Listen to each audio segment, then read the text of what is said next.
But they told us about the color black and the color white. And they taught us about the white angels and the black devils. Who has seen the angels? Who has seen the devils? But then they turn around and say, the devil is black and you people are also black. And the angels are white and we are white. Jesus Christ is white, even though the Bible says his skin was crimson. We know it's because when Mary and Joseph were running from Herod, King Herod, they were told to go to Egypt, not to Europe. Because in Europe, they knew he would stand out like a sore tooth. In Egypt, Jesus Christ would blend with others who looked like him. Jesus Christ was a brown man. But they said, never mind that. And even though we white people don't look like a white piece of paper, don't worry, we're white. Now let's go to church. And you need to get on your knees. And you must worship a white Jesus. And you must worship the white angels. And of course, let's dog out the devil that looks like you, black people. It was all by design to criminalize blackness, to make us hate ourselves, and forever be looking to be something that we can never be, white. Have you ever stopped to think about that? Every day you go to church and you worship an image that does not look like you, an image that will never look like you. And you're dogging the image that looks like you. Complete, total destruction of an individual from a very deep subconscious level. So it is that us black people are forever trying to be something that we can never be. So how do we think we can be closer to being white? We think we're educated now. We have a job, we have a house, we have a nice car. We feel we're closer to white people.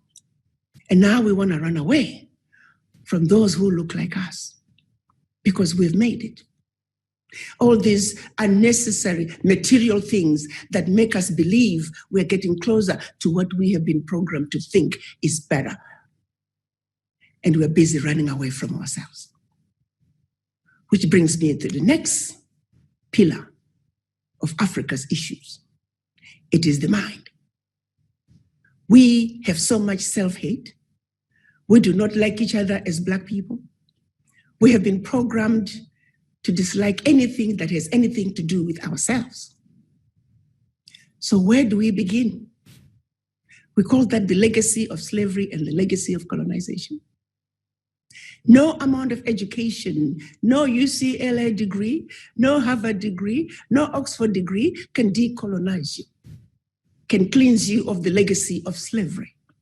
It's through understanding our history, understanding that you're part of somebody else's agenda, that you're riding somebody else's train, and the train is meeting their agenda, meeting their needs, and none of those needs are part of what you need. It's through understanding our history that we can wake our people up, particularly black people, to say, listen, this is what is really going on. And until you understand that there are pathways that have been in place, there's an agenda that has been in place to see to it, black people are forever defeated and dominated. How then do you get out of it? You don't go to the doctor unless you know you're sick. As black people, we have been so brainwashed that we don't even realize what our normal is. We have been so beaten down. I talk about post-traumatic stress disorder. For us black people, I call it CTSD, continuous traumatic stress disorder, because our stress continues. We may not be lynched as we know lynching to be, but the lynching continues in other forms. It doesn't matter where you meet black people. South America, Australia, India, Europe, United States, even in Africa, we're the most disrespected race. Even those foreigners coming to Africa, They feel superior to the African simply because of the color of our skin. Last time I checked, the ability to produce melanin was not a crime. But we seem to be fallen victim because we have the ability to produce melanin. So Africa 101 is about a recap of our history, our journey as Black people, as a race, where we have been, where we are, what has been done to us before colonization, after independence, what continues to, the games that continue to be played on us, the World Bank, IMF, and the predatory loans they give to the African nations, other private lenders and the games they play with the Africans, to where Africans will forever be paying loans. The average African country is spending over 30% of their GDP on loan repayment. It's unheard of.